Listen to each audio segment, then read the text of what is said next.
Dobar den i dobrodojdovte во подкастот Увид. Ова ќе биде место каде што ќе можете да дознаете нешто повеќе за психологијата, психотерапијата, се што подразбира личен раст и развој и унапредување на квалитетот на живењето. Значи, како да се грижиме за себе си. Јас сум Розета Пескали, психолог, психотерапевт и доктор на науки по социјална психологија. Јас ќе бидам водител на овие подкасти и овие емисии кои понатаму ќе ги организирам заедно со гостите кои ќе ги поканувам и сите ќе зборуваме токму на овие теми. Што значи тоа да се грижиме за себе си, за своето ментално и физичко здравје, бидејќи доколку страда психичкото здравје, ќе страда и телото, и доколку страда телото, ќе страда и психата, душата и се што подразбира психички живот. Затоа е важно да научиме како да се грижиме за себе си, а за тоа ќе ни помогнат нашите гости. Денешен гостин ни е Данче Велов, спиритуален учител, кој денеска ќе ни зборува за она што да работи и за нејзината школа за применета спиритуалност. Добро дојде, Данче, ти благодарам што дојде на овој прв наш подкаст и што ќе можеш да го споделиш твоето знање и искуство од областа на спиритуалноста и она со што ти се бавиш. Па повели, представи се. Добар ден и ти благодарам што ме покани. Чест ми е да бидам твој прв гостин. Нека ти се множат подкасти с убава енергија и да можеме да им помогнеме на многу луѓе. Се надевам ќе бидам дел од твојот прекрасен проект. И се надевам ќе бидам убава поддршка, за да можеме да им помогнеме на луѓето да достигнат прекрасен спиритуално, психофизички, ментален баланс. Те благодарам на представувањето. Ова не е титула некоја која сама себе си ја дадов. Меѓутоа со текот на моето растење, со текот на моето проучување на многу различни филозофии, со текот на мојот интерес како јас да си помогнам на себе си, спознав дека почетокот на било која дисторзија, болест, неравнотежа е всушност на спиритуално ниво. Наречете го астрално, спиритуално, енергетско. Има милион термини, меѓутоа е едно исто е. Се што е надвор од она што нашите физички видливи делови од телото го чувствуваат. Тоа е сето она што го чувствуваме со нашите паранормални сетила, со нашиот спирит, со нашата душа, со едно друго тело, кој всушност е носител на нацрт планот како ние да бидеме едно прекрасно балансирано човечко битие, тоест прекрасен човеков комплекс од ментално, емоционално, спиритуално и физичко тело. И бавејќи се со себе си, како јас да си помогнам, всушност дојдов до еден прекрасен концепт на работа преку trials and successes, преку проби, успеси, неуспеси. Всушност, после едно 16 години проучување на алхемија, езотерија, ексотерија, окултизам, позитивен окултизам, теософија, компаративна филозофија, компаративна религија. Значи, дојдов до спознанија кои секогаш во било која религија, во било која филозофија, во било кој начин на живот, во било која култура, секој пат се сведува на едната иста реченица. Ако човекот во својот спирит е среќен и балансиран и си го тера својот пат и ја живее својата мисија, не може да не стигне таму каде што тргнал. Баш убаво кажам. Добро. Тоа е на некој начин нешто што те инспирирало, рече дека е начин да им помогнеме на луѓето да живеат подобро, поздраво. Веројатно тоа беше и причината за да ја основаш твојата школа. Дали може да ни кажеш нешто повеќе околу тоа? Школава моментално нуди предавања, работилници, едукација и семинари. Семинарот не е на школата, туку е преку школата, меѓутоа едукациите, предавањата и работилниците во моментот прибаѓаат на школата.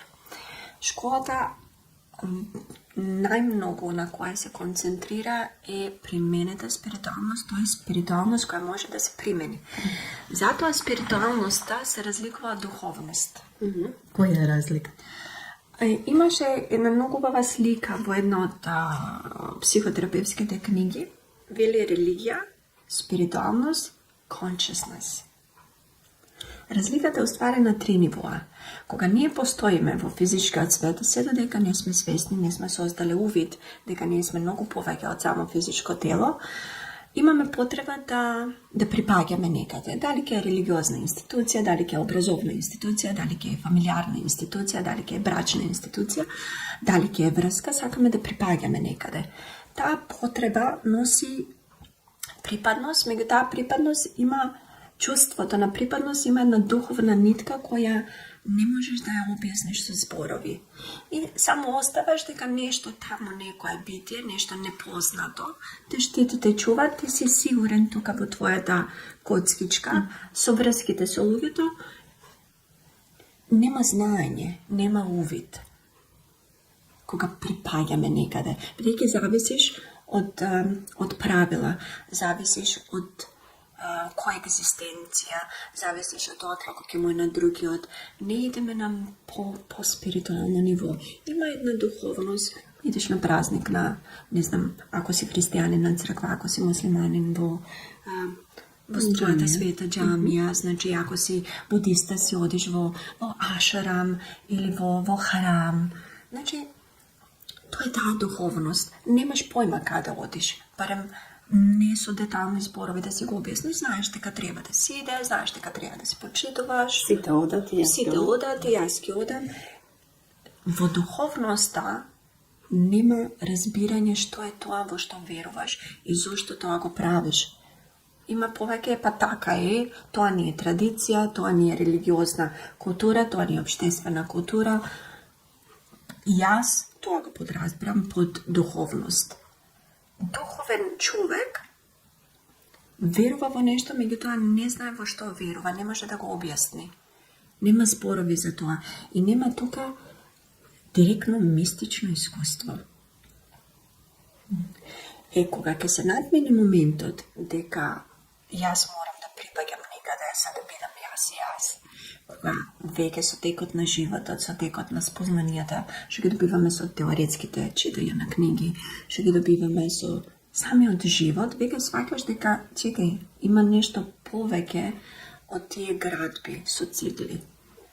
Зошто мора тие сите битија, имиња, што ми ги кажувале, да се само една кукичка што работат од 9 до 5? Мислам, имат работно време тие свети битија. Не знам. И кога почнувам овакви прашања да се поставувам, неке да е логично, нешто не ми држи вода. И почнувам да барам. И да влагам под лавоко. Тоа е веќе спиритуализам. Веќе влагаме во светови што се лично наши, за кои почнуваме да даваме зборови, да ги вербализираме и да ги вокализираме. Спиритуалист, според мене, е некој што знае да каже јас знам кој ми е Господ. Јас знам кој се мој Господ. Јас знам дека мојот Господ е машко, женско, у шорцеви, со бела брада, затоа што сум го видел со моите спиритуални очи, затоа што сум го чул неговиот незиниот глас, затоа што знам јас лично. Спиритуалисти се луѓе што не ја тупа дали водата е солена или топла или ладна, пивнуват, гледат, искусуват. Тоа е тоа мистично искуство. Каде што доживуваш нешто што е исклучиво твое, исклучиво автентично, меѓутоа е во делот на светот кој е над реалноста, над сите институции, над сите религии. Тоа е твое лично искуство и ти едноставно знаеш. И никој жив и нежив не може да ти го побие тоа знаење. Школата се состои во едукација. Тоест, едукацијата е дел од мојата школа, каде што тие што ќе бидат одбрани да бидат ученици, не е како сега јас да правам секта или некој култ, едноставно е школа, меѓутоа има предуслови со кој ниво на свесност и со кој погледи кон светот би бил потенцијален ученик за мојата школа. Значи, пак има предиспозиции.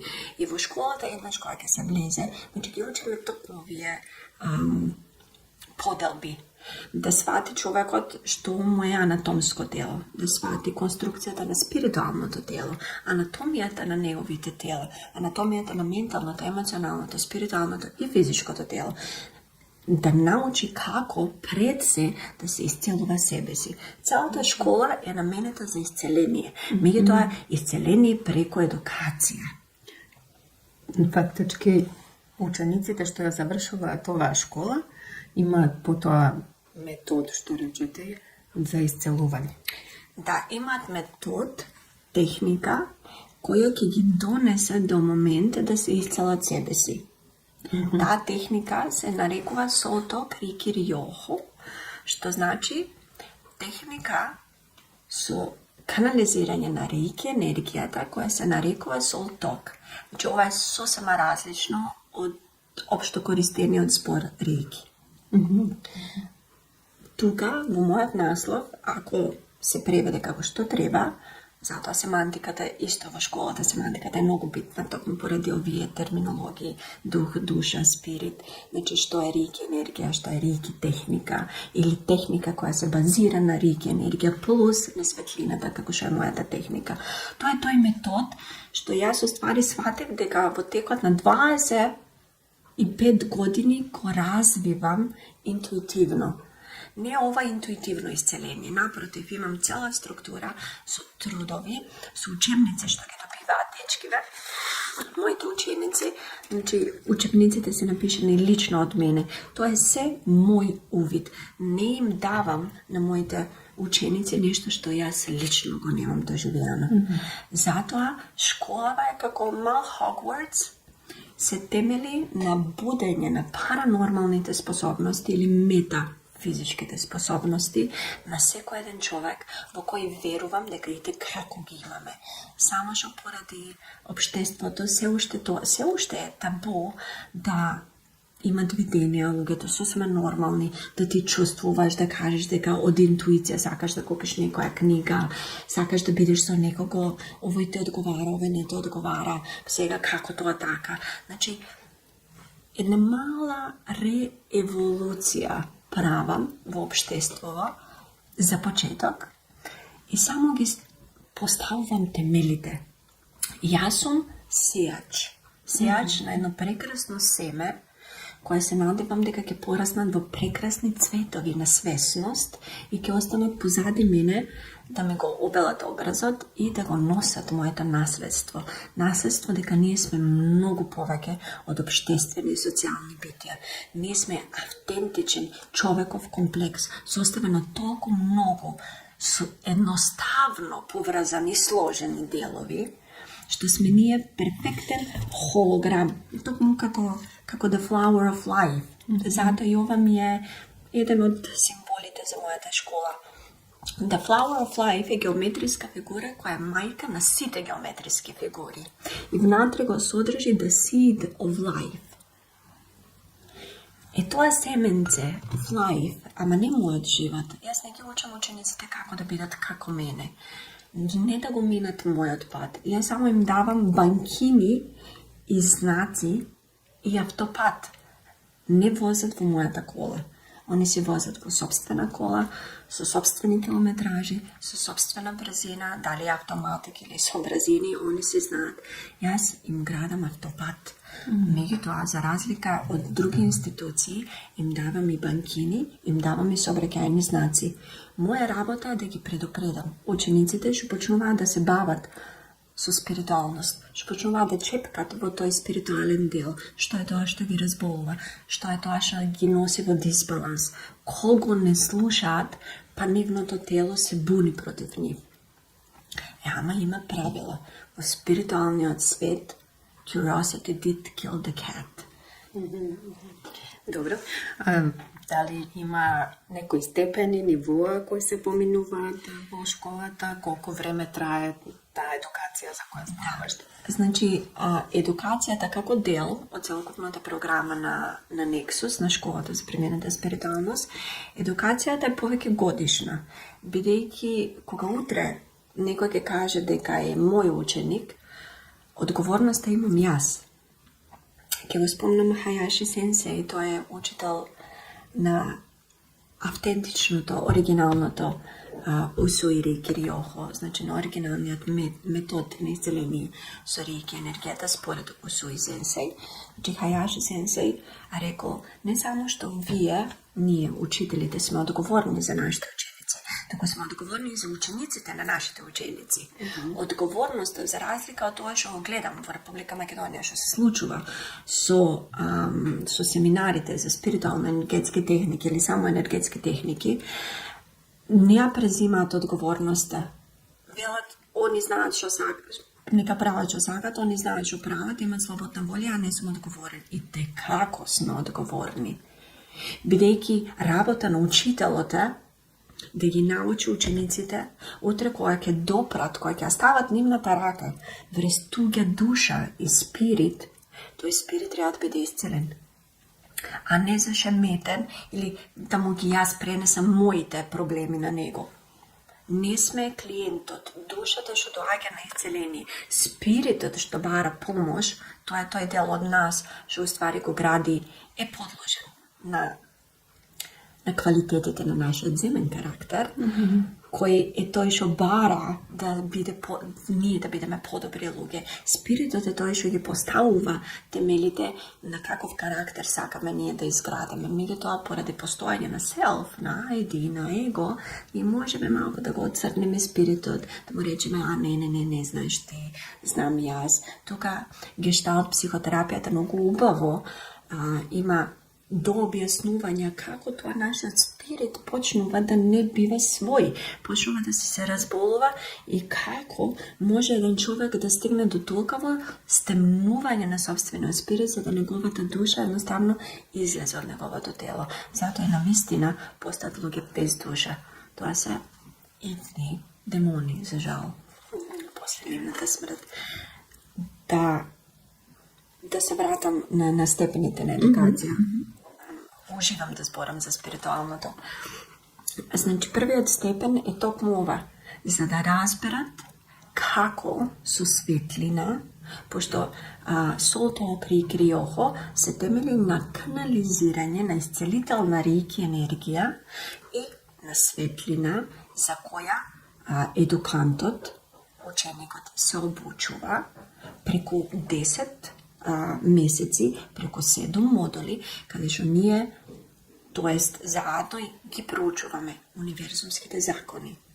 Имам спознаено околу 59 универзумски закони, уште околу 30 природни закони, што цело време делуваат, ги учат анатомијата на нивното ментално тело, анатомијата на нивното енергетско тело, учат светлини, учат алхемија и работа со светлини, учат езотерија и ексотерија. Добро, а тоа е некој прво ниво? Тоа е прво ниво. Видите, за разлика од тоа што во македонскиот превод и во Република Македонија се прави со школите, најчесто прво ниво, основно ниво, е најлесно. Како во градинка. Меѓутоа самиот наслов, секогаш држам да семантика, кога јас ќе го наречам прво ниво, ниво на основите, тоа значи дека јас, пак ја повторам, сум одговорна да ги научам моите ученици на основите. Бидејќи кула без основи ќе биде една вавилонска кула, како што и се случува низ Република Македонија, како што се повеќе и повеќе слушам, дека се произведуваат, буквално се штанцат спиритуални учители со дипломи преку викендашки семинари што се комплетно несоодветни, ниту за влез во спиритуалното, ниту им е дадено предупредување дека ти кога ќе отвориш вратата, нема да ти влезе само другарчето со тортата за среќен роденден. Тук ќе влезе цела зграда и после ќе се чудиш како тоа си ти обиен, све ти изнесено од дома, па дури и повреден и убиен. Значи колку време трае во прво ниво, колку се учи? Кај мене едукацијата има стартна дата, меѓутоа нема крајна дата. Учиме се додека сите ученици од групата не сватат и не разбират што е тоа што учиме. Затоа детално сакам, што би рекле гешталтистите, да го изџвакаме материјалот, да го готнат и да не им стои во организмот, туку да се асимилира. Се до асимилирање на податоците, на информациите што им ги давам, се до тоа што учиме. И тие работат и со прекрасни светлосни битија. Тука ги учиме преку одредени медитативни пракси, кои се дел од светлината. Значи, тоа е еден од предусловите за да бидеш ученик на школата. Мора да знам дека одиш по патот на светлината. Доколку некој ми развие спиритуално его, доколку некој сака брзи пари, брза моќ, сака од исцелението да направи бизнис, не се за кај мене тие ученици, се има други тип на учители, нека се подала таму. Добро, значи со завршување на првото ниво, што ствари можат да прават овие ученици? Само да се исцелат себе си. Тоа дури им го пишува и на дипломата. Значи за грижа за себе, за своето здравје, Буквално комплетна грижа. Тоа е прекрасен збор. Грижа за себе. Бидејќи после 10-11 месеци да ме слушаш мене како ти предавам и како ти зборам, немој ова, или ова е добро за тебе, користи оваа светлина, користи онаа светлина, секако дека се надевам им влага во глава како да се грижат за себе на секој дневно ниво. Тоа е поентата на спиритуализмот. Ние сме цело ден, секоја секунда спиритуални битија. Луѓе сме, 80-20 години, сме инкарнирани битија. Меѓутоа, life is immortal. Животот е бесмртен. Телото наше е смртно. И кога ќе дое време за, ја што велам за нови пиџамки, за нов сет на пиџамки, ние ќе се останеме со тоа што го тука имаме научено. Овој живот на планетава Земја е just blink of an eye. Само едно трепкање на очите. И толку е колку е 80-20 години. Нека се и 150 години, ако некој научи квалитетно да живее. Ама евентуално, и на крајот од денот, пак мора сите да умреме. Меѓутоа, ако јас успеам да направам основа и темел на еден здрав, светол спирит, нема да ми глават моите ученици после низ инкарнации. Не мора да завршат со петка, со двојче нека минат. Ама нема потреба зашто да повторуваат лекции, зашто да повторуваат патња. Тоа е целата поента на примената спиритуалност. Да научат како целиот тој увид што го доживуваат на спиритуално ниво да го применат во нивното секојдневно живење, за да не мора да влагат од една во друга врска што е со физичка, психичка, емоционална злопотреба. Туку еднаш да свата, да научат лекцијата, да имат информација внатре во себе, во својот енергетски холограм, и толку е да е запишано, да е запечатано и да нема потреба. Бидејќи Елохим, Бог, универзумот, светлината не употребува, еднаш научено. Немам потреба од втор пат лекција. Меѓутоа има лекции и the lesson. Сега дека не ја научиме the lesson, ќе не се повторуваат некои работи. Меѓутоа и тука. А техниките што ги учиме во школата, предавањата, а овој тип на подкасти, секаде каде што ќе бидам повикана да зборувам, ќе зборувам како луѓето да се подобрат себе си, за да си го слушаат тоа мало нежно гласче, што секојаш знае, сврти лево, сврти десно, стани, земи вода, напи се. Еднаш збори. Светлината збори еднаш. На нас дали ќе слушнеме. Тука јас ги учам, затоа Soul Talk, друг назив ми е The Art of Listening, уметноста на слушањето.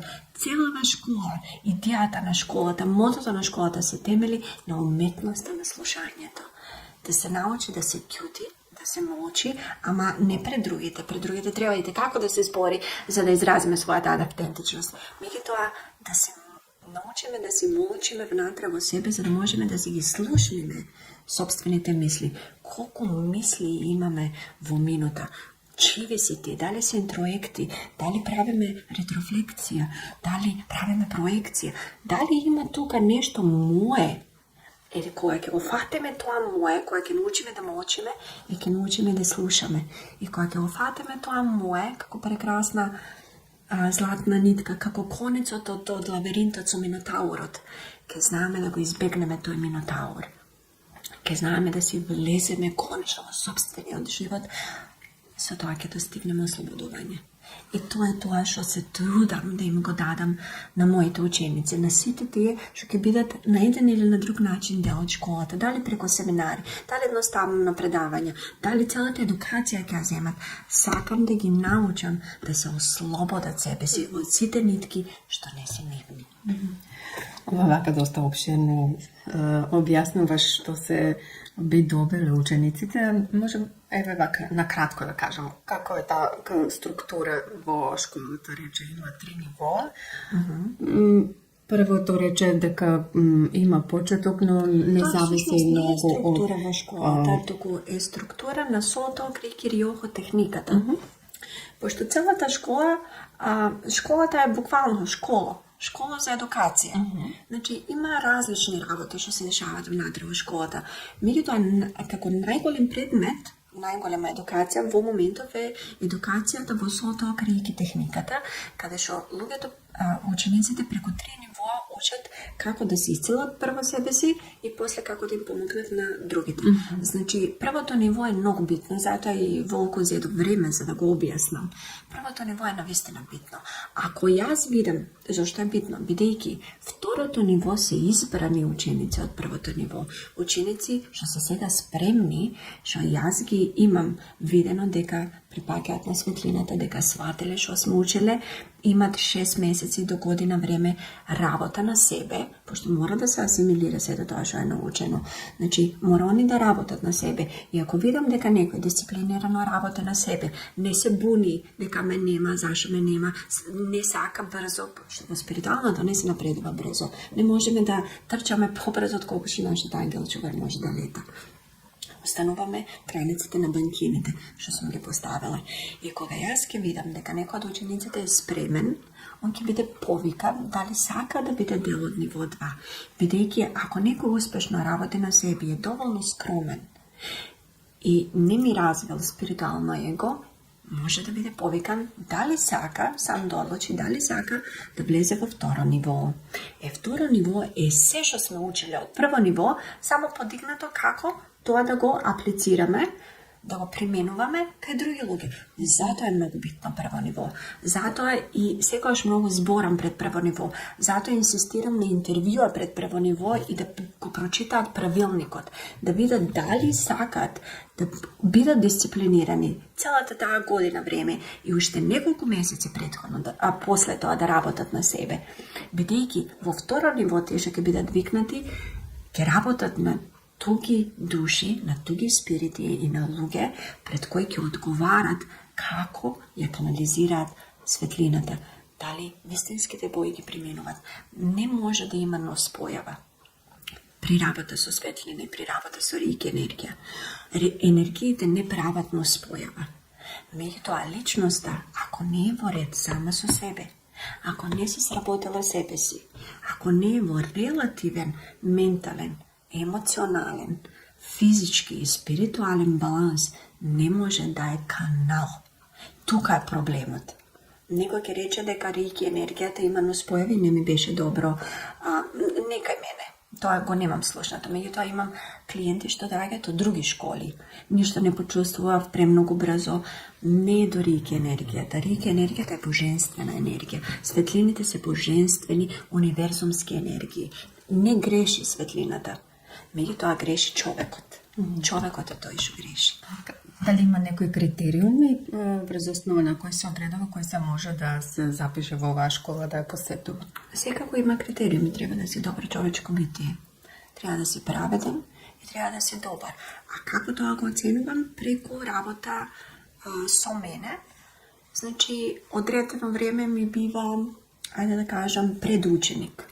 Значи, не ми е клиент, не ми е пациент, туку едноставно да видам дали е способен, дали може мене како учител да ми издржи, дали може да го издржи ставањето во рамка, ставањето во граници, пошто не секој сака да се подвини на тоги правила. Меѓутоа, за добра основа мора да идеме по премери. Земите една куќа која се гради. Не може да си ги градаме темелите како сакаме. После може човек да се го уредува дневната, спалната, просторот како сака. Меѓутоа, џабе Господ не ги создал архитектите. Јас сум архитектот. Јас го имам нацрт планот. И секој од нас го има нацрт планот на својата куќа. Ама затоа мора да се држиме до димензиите. Мора да се држиме до структура. Сега, третото ниво, за да некој дојде до третото ниво, предуслов за трето ниво е минимум 2 годишна едукација во психотерапија. Бидејќи сум јас гешталтист, гешталт советник, мене ми е многу блиска гешталт и од сите психотерапевски правци што ги проучив овие 20 на години, гешталтот како психотерапевска техника, филозофија и уметност на исцеление многу коинцидира со исцелението што го школата што го има конструирано, тоест јас. Затоа и предуслов за трето ниво е минимум 2 години едукација. Дали учениците кои ќе ја завршат оваа школа, потоа можат да работат на исцелување на одреден тип на болести, одредена категорија на луѓе, има ли некои ограничувања во однос на тоа што може, што не може да се третира, како е тоа? Супер прашање, те благодарам, тоа е нешто ново, што го и јас структурирав последнав месец. Конечно го објавив мојот прв труд за методот на исцеление кој го нареков Југен. Всушност, Југен, методот на исцеление е повторно моја систематизација на целото моје знаење на која јас сметам дека треба клиентите од школата или моите клиенти да бидат исцелени преку спиритуално, емоционално, ментално и физичко исцеление. Тука е разликата кој терапевт, кој практикант, кој тип на клиенти може да ги има. Се зависи кое ниво има завршено. Пример, рековме во ниво 1, за кое доста зборевме, бидејќи најбитното ниво се е во основите, пак ќе повторам. Значи, клиент ученик кој ќе дојде во ниво 2, на база на првото ниво, на основите, тој учи како да го слуша неговиот клиент, за да му ја даде светлината и рики енергијата која му се потребни. Сега, со ниво 2, тоа е техничкиот дел. Тоа е само со ток, рики, риохо. Риохо е на јапонскија техника. Значи, со ниво 2, учениците може само техничкиот дел да го изведуваат. Исцелението. Самото исцеление. Да канализираат светлина, бидејќи ги знаат законите, знаат како да комуницираат со собствените ангели чувари, со ангелите чувари на клиентот, да видат дали тоа му е лекција, дали смеат да чепкат таму, бидејќи може луѓето само преку болест да научат одредена работа. Не сме ние тие што им ја взимаме болест и што им ја взимаме лекцијата. Во исцелението ние не правиме спиритуално хендикепирани луѓе. Не им ја тргаме лекцијата. Ако некој треба да се болен, се е болен. Исто не спречуваме смрт. Напротив, смртта е нешто што треба да го славиме, бидејќи човекот успеал да постои овдека инкарниран, сега си оди дома. Не ги спречуваме луѓето нито да бидат болни, доколку се сакат, нито да си преминат во нивниот нареден живот. Значи, ние само продолжуваме да канализираме светлина, за да можеме целиот тој процес да им го олесниме. А ако е кажано од згора, од нивните ангели чувари дека смееме да чепкаме и смееме да се мешаме и во нивна волја, бидејќи секој сам по своја волја се разболува. Нивна е одговорноста на луѓето. Доколку он по нега волја сака да се остане болен, сака да се биде депресивно расположение со повремени болкички, бидејќи тоа нешто му користи заради нешто друго, не го одземаме тоа. Не кршиме закон за слободна волја и не го кршиме законот за вечна прогресија. Доколку болеста е неминовна и тоа е единствен начин да спиритот на овој човек научи лекција, било покажано милион пати на друг начин, не сваќа човекот, болеста е последно нешто, не одземаме болеста. Го почитуваме законот за вечна прогресија. Ако личноста расте со таа болест, со таа парализа, со тој канцер, тоа е тоа. Не си играме Господ. Тоа е техничкиот дел. Доколку јас видам дека и тука ученикот останува понизен, не се замислува дека е Господ. Наплаќа колку што треба, си го наплаќа своето време, имаме граници, имат сите што ќе дојдат до ниво 2, на нивната диплома пишува дека се обучени за исцеление на други технички дел, добиваат кодекси на морално и етичко однесување на спиритуален практикант.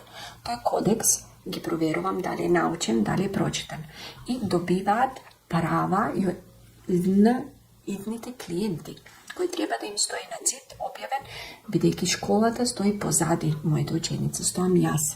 И ако има неправилности, ако клиентот е незадоволен, ако практикантот навлегол и се игра психотерапевт и навлегол во неговата интима и се случува нешто што не треба, значи тој клиент се обреќа на мене, а јас после знам што како се ученикот. Значи се заштитени максимално колку што може преку формулари, преку правила, преку посебни кодекси, осмислени специфично за школа за спиритуална енергетска пракса. Секако добре дојдени се и другите, доколку има здруженија кои практикуваат спиритуално енергетски техники или граѓани кои сака да ги знаат тие морални и етички принципи, ќе ги објавам на мојот вебсайт, не е никаков проблем. Убаво е да се има правила. Значи, нема некој ограничување во однос на типови на диагнози со кои би се обратиле некои луѓе кои имаат болести? Или Не. Ограничувања има во смисла на почетниците практиканти, им велам дека подобро за нив е да не работат со луѓе што немаат здрав ум. Уште Усуи сенсеј, кога во интервју кога го прашале кој се може да биде терапиран со Усуи Рики Риохо, техниката на канализирање на Рики енергијата, тој рекол секој со здрав ум. што значи здрав ум? Здрав ум значи дека, како што реков на почеток, се додека некој од моите ученици не е специјалист, психијатар, психотерапевт, психолог за работа со клинички случаи, нема да чепка клинички случаи. Затоа имаме еден куп професии. Затоа и школата соработува со многу луѓе. Тим, никој не е семоќен. Дори и спиритуалното исцеление не е семокно доколку ученикот не е обучен. Клинички случаи не се мисли на некои психотични состојби? Се мисли на психоза или веќе длабок стадиум на шизофренија, од едноставна причина, затоа што учениците се уште се млади, прва работа, втора работа, немат искуство со такви случаи. Можеме, доколку има потреба некој од учениците, од практикантите да сака да работи со такви случаи, прво би му посветила едно 6 до 8 месеци, значи работа со такви случаи, да може да ја опипа материјата со која работи, да може да го опипа начинот на работа на мозочето на таквите клиенти, да прочита одредени книги, да се обучи, па заедно со мене можеби ќе можеме да пробаме да помогнеме. Меѓутоа тие се не сепак случаи кои се во установа. Тоа јас како сениорен учител, како учител со 12 години искуство, како учител што има 20 повеќе години едукација во спиритуалното, во езотеријата, како гешталт советник, можеби ќе се нафатам да проверам таков случај, меѓутоа со надзор. Значи, секој пат ме напоменето, што е да правите, прво консултирајте се, викнете некој да следи, за да не направиме полошо. Искуство. Барам искуство. Ако мојот ученик нема искуство со одредена работа, не ја чепка. Може паралелно на едукацијата да си создава своје искуство, дали да посетува институции такви каде што сака да работи со такви луѓе. Ако сака со деца, нека посетува било каква едукација за работа со деца. Мора да ми се едуцирани мене учениците за тоа што сака да го работат. Доколку личноста е нормална личност, со релативно нормален сет на ментални способности, психички способности, едноставно има физичка болест, која е резултат на пореметување на спиритуалното тело, тоа било кој од моите ученици може да го исцели.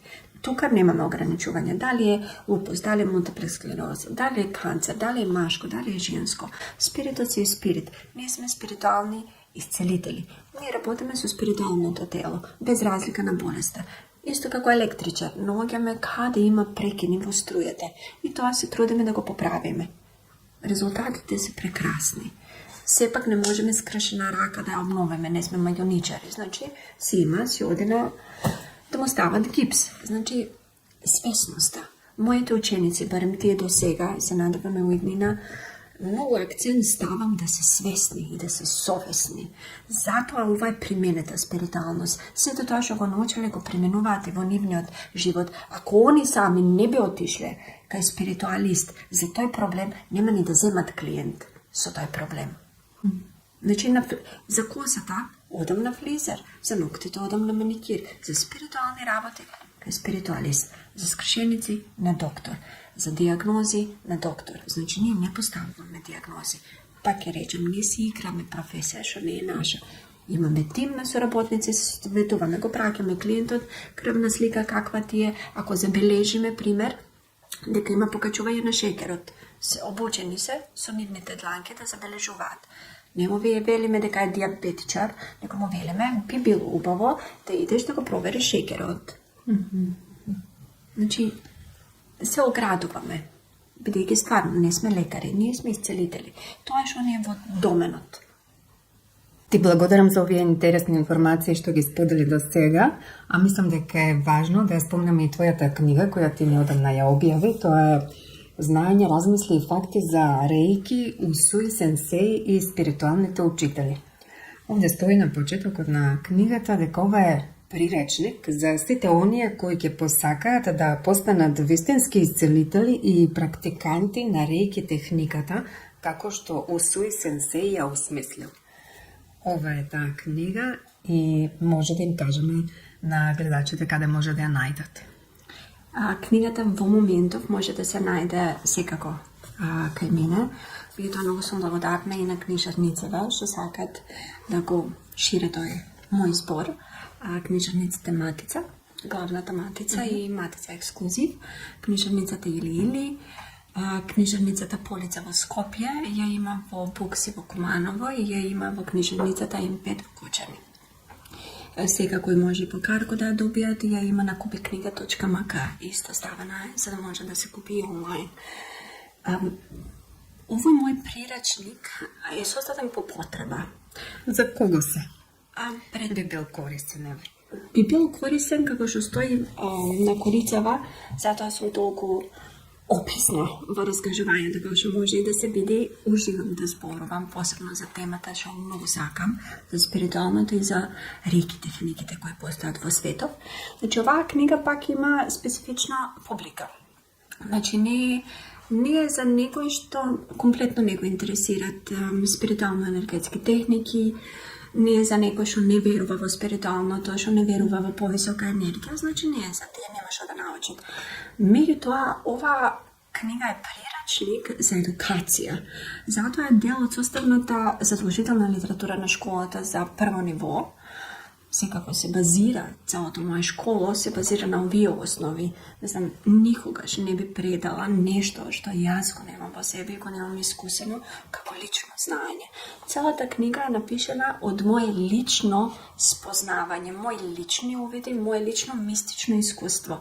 Значи, книгата се состои и е за сите оние што мислат дека се бават со некој модалитет на усвоевата техника за исцеление со реики енергија, мислат дека се бават со спиритуална енергетска техника или само енергетска техника, без разлика кои етикети да ги дават.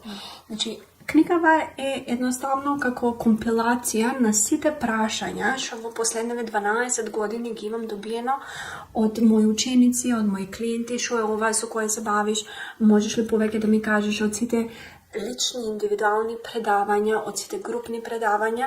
Едноставно, кога видов дека луѓето поставуваат нисти прашања, луѓе што на вистина сака да знаат што е тоа реики техниката, дали одат кај вистински реики практиканти, дали практикантите се вистински, дали тоа што тече низ практикантите и низ нив е реики енергија, или се е нивната собствена енергија и нивните проблеми, дали тие ги зимат проблемите на клиентот или клиентот ги зима проблемите на практикантот, што се случува.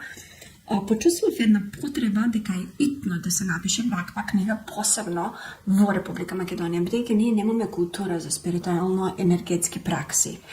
Ние немаме култура за ништо надвор од здравство и религија. Затоа спиритуализмот ги руши, не би рекла ги ништи, туку само ги руши, ги пробива тие рамки на институционализација на знаењето. Немам потреба знаењето и себе исцелението и организмичката саморегулација да е во било какви оквири. Секој човек сам себе си е најголем исцелител, како што и секој човек сам себе си е најголем непријател. Во книгава, покрај тоа што за прв пат има преводи од јапонски јазик, од интервјуата што Усуи сенсеј ги дала, а Усуи сенсеј е господин Микао Усуи. Усуи е неговото презиме. Сенсеј на јапонски значи учител. Тој го основал системот на канализирање на реики енергија која тој ја употребил за исцеление според него сам. Значи, он не ја измислил реики енергијата. Реики како збор постои во јапонскиот речник многу одамна. Уште во 1476 некоја година се спомнува реики техника на исцеление. Меѓутоа, канџито, тоа е идеограмот за тоа реики, идеограмот за ова реики, тоа се канџи и идеограм за кинеска и јапонска алфабета, се различни. Нешто кога идеограм е приказна само за себе, што значи Усуи сенсеј создал таков еден систем на исцеление со енергија која доаѓа од седмото небо, која е божествена енергија на безусловна љубов и чиста светлина и која се канализира преку практикантот да влезе во ученикот. И ние сите имаме наш собствен реики центар, се наоѓа 3 прста под папукот. Тоа е вториот енергетски центар, тоа е Тантиен. Кога сите што вежбат борички вештини, многу им е познат тој дел. Тука е нашата ки енергија или чи енергија на кинески, ки енергија на јапонски. Тука е нашиот центар на реики. И бидејќи тој заспал или е убиен, сме го си го убиле самите себе, сме си го толку блокирале да не можеме да се регенерираме, една амеба, едноклеточен организам, како што е морска креставица, која ќе ја пресечеш може да се регенерира, а не па ние што сме совршени битија, што сме деца Божи, нели? Што имаме во нас и душа, и спирит, и ментално, и емоционално, и енергетско, и физичко тело. Толку многу имаме околности да се исцелиме себе си не можеме. Зошто? Затоа што тоа што не исцелува сме си го блокирали, сме си го изгаснали. Како се гаси? Што прави човекот за да се блокира тој центар и не се сака себе си. Себе љубовта. И ова не го спорам само јас. И доктор Брус Липтон, и Габриел Матеј, и Базел Ван дер Колк, што се едни од лидерите за епигенетика, за траума и автоимуни болести, посебно канцер, посебно мултипла склероза, ALS, значи лупус, PTSD, посттравматскиот синдром, значи ADHD, хиперактивноста, сите дисторзии што психијатрата ги излекува, оствари ние сами си ги правиме тие пореметувања преку нељубов. Едноставно не е љубов. Не можам да кажам преку омраза за себе си, бидејќи омразата е емоција што ја чувствуваме, сме свесни. Тоа не сме свесни кога не се сакаме себе си. Постои таква состојба на нељубов. Не мора да се мразиш себе си, доволно е да не се сакаш себе си. Доктор Брус Липтон докажал, според епигенетски истражувања, дека 98% од автоимуните болести проблем е средината, а од средината и ние. И ние сме си средина сами на себе. Кога клиент ќе влезе во алфа состојба за време на исцеление, кога јас ќе го почнам процесот, протоколот на канализирање на реики енергија, јас сум едносмерна улица, не се враќа реики енергија. Меѓутоа, кога ќе го почнам тој процес, значи, Личноста влага во себе. Тоа што го гледа пред своите очи, тие бои, тие светлини, тоа е самиот себе. Значи, и личноста си има своја собствена околина. Кога ќе речеме, околината го загадува човекот, околината го убива човекот, околината го разболува и околината го исцелува, мислиме за собствената околина. Бидејќи ние околу себе имаме и личен простор, имаме јаворичко поле и тоа е нашата околина. Ние имаме тело, кожа во која живее нашиот спирит. Во спиритот живее нашата душа. Уствари, и спиритот е околина за душата, а телото е околина за душата и за спиритот. А нашето авричко поле е околина за нас како комплекс. Затоа сме ние многу комплексни битови, меѓутоа и сме едноставни. Несакањето на себе си не убива, од внатре не убива. Буквално се гасиш, колку повеќе одиш против себе, колку повеќе одиш против твоето нормално и со некакви мали ситни трошки се компензираш себе си за да одговараш на општественото нормално, толку повеќе се убиваш, доколку општественото нормално не е нормално, бидејќи оди против твојот здрав разум и твојата слободна волја. И кога не се почитуваме себе си, кога не се сакаме себе си, кога собствената светлина си ја задушуваме за да може туѓа светлина да вештачка светлина, другите ни се неумки, а ние нашата вистинска светлина ја убиваме, не може да не предизвикаме болест или дисторзија на расположение, дисторзија на ментално ниво, дисторзија на емоционално ниво.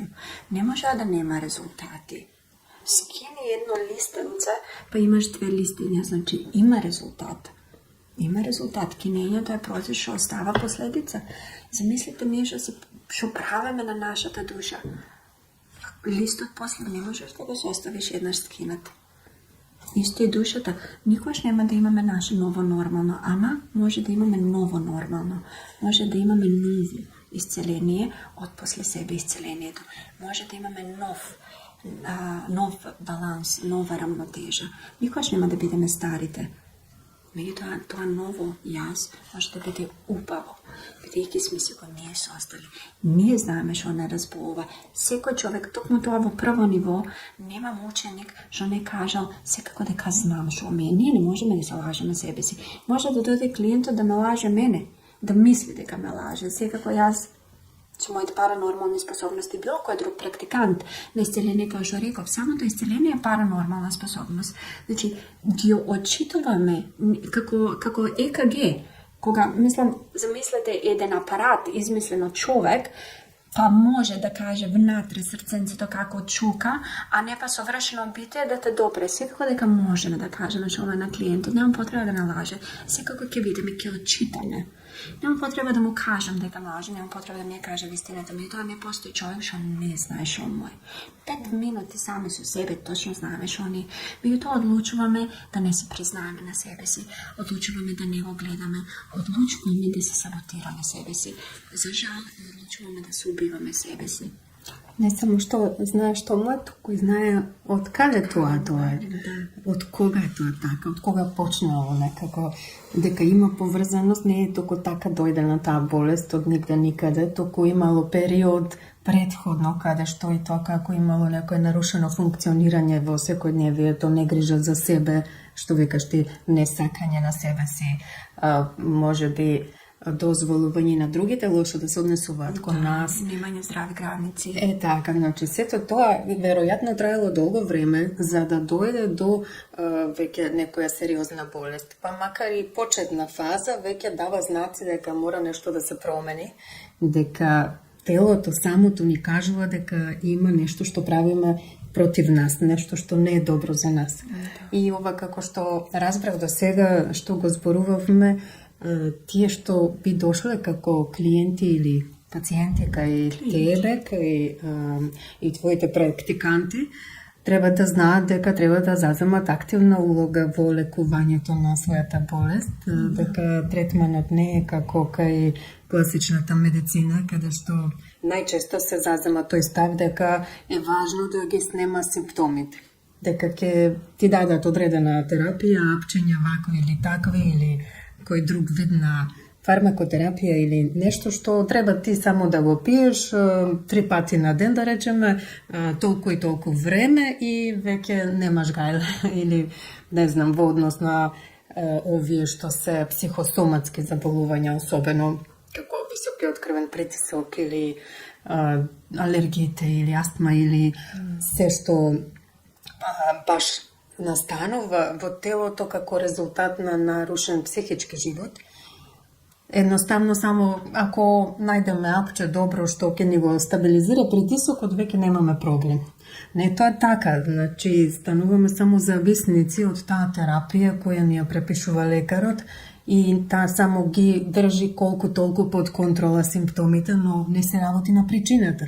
Нема дел од во класична медицина што се бави со тоа да видиме како дошло до таа болест, која е причината за да не доаѓа и понатаму до таа болест. Или ако продолжи клиентот со истиот начин на живење, со се што правил до сега и понатаму да го прави, веројатно болеста ќе обстои или пак ќе се јави некој нов симптом, нели? Ако пиеме терапија, тогаш може нов симптом да се јави, некој друг орган ќе има нарушено функционирање, ќе се јави нова болест.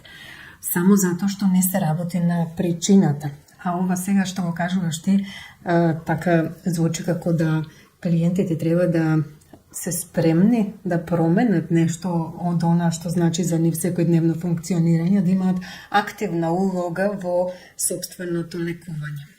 Значи, мимо преводите што се за принципите на техниката на Усуи сенсеј. Поголемиот дел од книгата е токму ова што го збориме.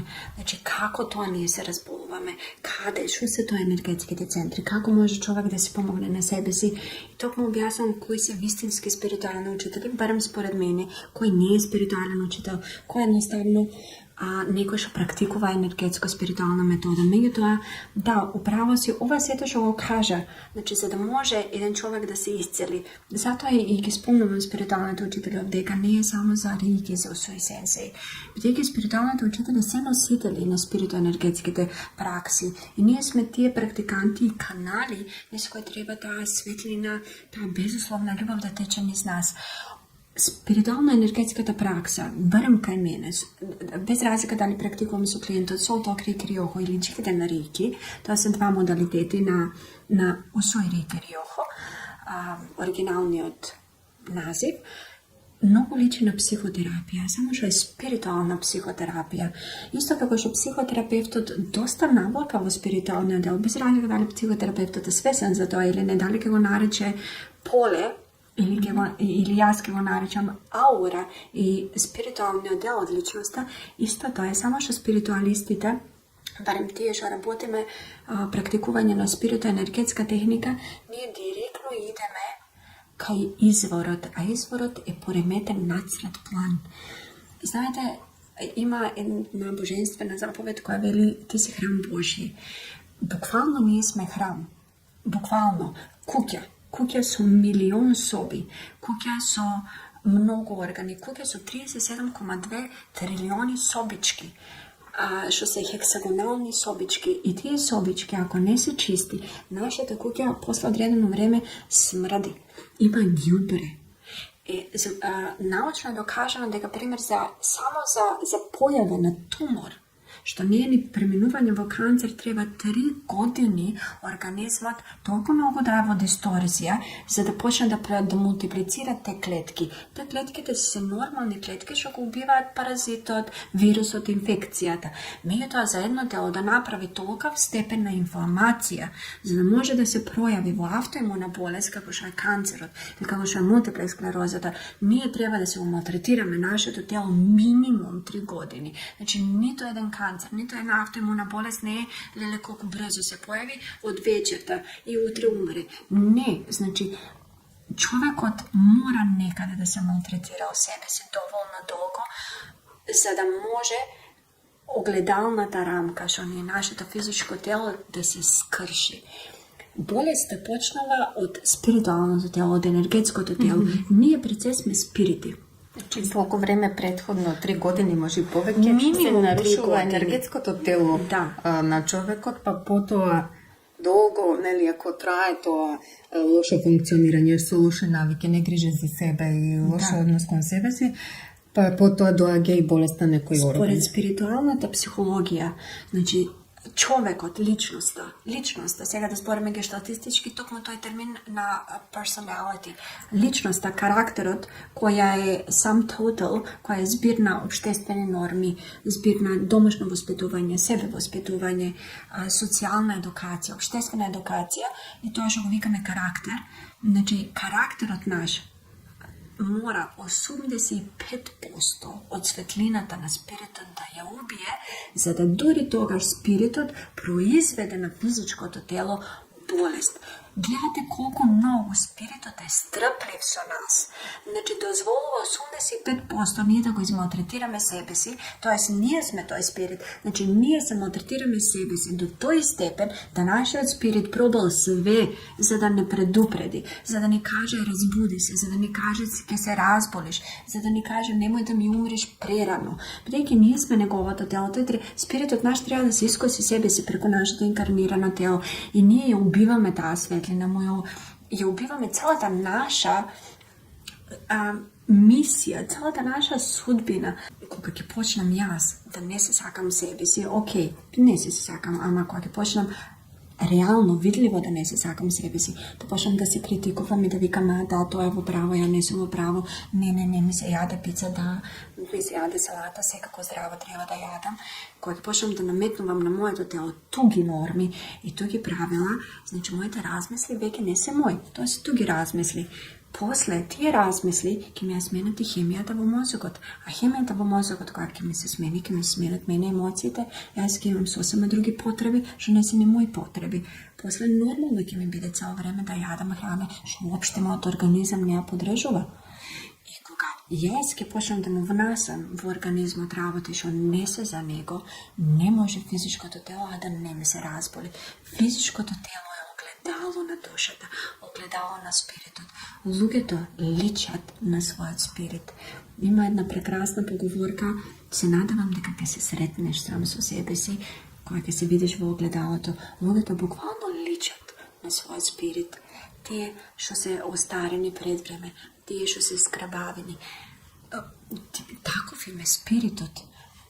Пример, 80-20 годишни луѓе што се срекни, што се прави, што се здрави, што се светли, таков им е спиритот. Ние сме директно огледало на нашиот спирит. И тоа треба да го чуваме.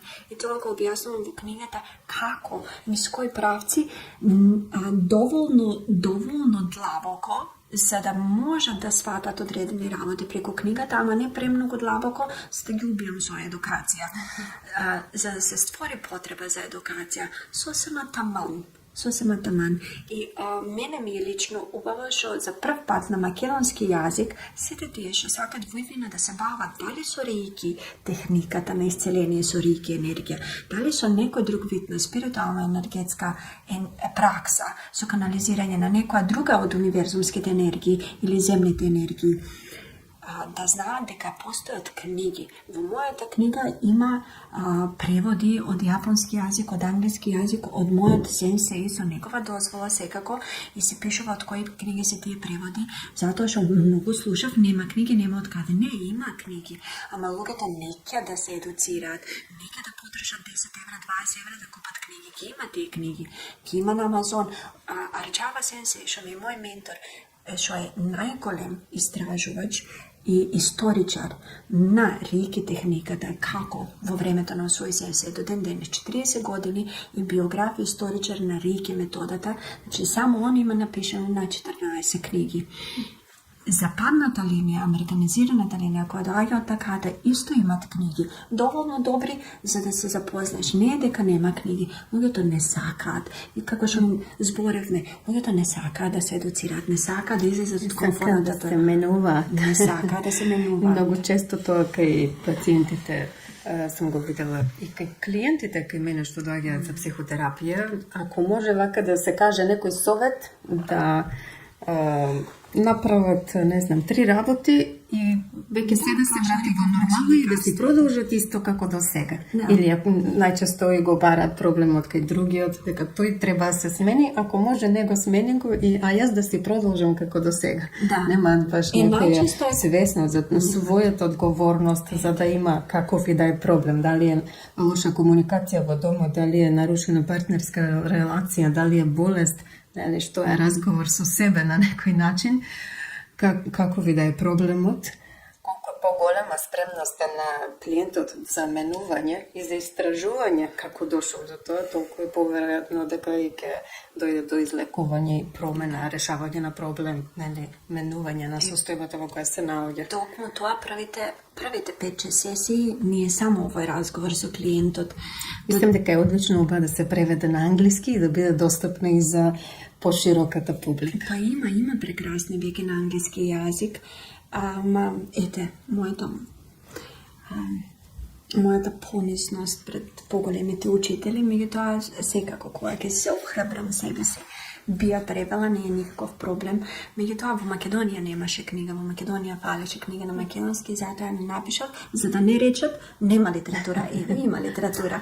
Значи, иако ова е моје прво јавно зборување за ова, до сега работев под радарот, меѓутоа, пак ќе кажам, не се ставам сега себе си на радар. Се уште нешто што најмногу ценам е дискреција, бидејќи сакам моите клиенти да се осеќат, да се чувствуваат како дома. Јас сакам да се чувствувам удобно. Значи, може да ме добијат преку телефонскиот број што се стои на мојата Facebook, на страната на школата за применета спиритуалност Nexus, се стои бројот на вебсајтот применетаспиритуалност.mk, се стои бројот, значи слободно нека ме пишат на Viber. Дискреција и од клиентот и од мене. Сакам да се чувствуваат безбедно. Сакам да си имаме едно наше safe place. Затоа и моje име на еден центар што го планирам да го правам би било Haven. Haven англиски значи прибежиште. Навистина сакам, па дури и сега во The Healing Room, во собата за исцеление, каде што ги практикувам овие спиритуално-енергетски методи, каде што ги примам моите клиенти, сакам да се чувствуваат дека имате едно прибежиште од нивните болести, од реалноста, не се правиме на 3,5 дека не постојат. Меѓутоа, тука е време да издигнеме и да видиме во која болест сме, да станат себе свесни. Колку повеќе човек е искрен со себе, толку побрзо ќе го исцелам, бидејќи едноставно искреноста ќе го разбуди неговиот собствен реки центар и неговата собствена организмичка саморегулација и ќе речем во ред клеткички ви сакам. Само таа љубов да ја добијам и мојата љубов, бидејќи не можам да исцелам ја клиент ако јас не го сакам. Затоа и моите ученици им велам, значи само со клиенти со кои си ти слободен да го исцелуваш клиентот кога ќе си го сакаш, бидејќи само преку практикант кој има способност за безусловна љубов за клиентот, само тогаш ќе циркулира вистинска реки енергија. Не можеме да исцелиме некого ако чувствуваме омраза спрема него, ако не сме согласни со неговиот стил на живот, ако имаме траума од таков тип на клиенти. Значи, ништо не мора, како што видиме во гешталтот. Исто и секој клиент има право да го избере својот терапевт, било спиритуален терапевт, било психотерапевт, и секој терапевт и практикант ги бира своите клиенти, бидејќи е убаво да се сакаме. Така, одлично. Па, еве сега знаат каде да те најдат, на веб страната твоја ги има твоите контакт информации и секој што се пронајде во разговорот и смета дека би било добро да го проба ова како начин за може исцелување, може и подобрување на едноставно квалитетот на живење, може да те побарат, да се обратат. Ти благодарам многу за гостувањето. Мислам дека многу корисни информации слушна гледачите и добро е да знаат дека имаат ваква опција за подобар живот. Да, значи јас не сум решението, јас сум само една од опциите и секој има право и има здрав разум да се одбере што најмногу му одговара. Ниту сум подобра од било кој друг, ниту сум полоша. Едноставно сум уште еден вид на решение. Така. Фала ти уште еднаш. Толку за денеска, се гледаме во следната епизода. Pozdrav! Ćao.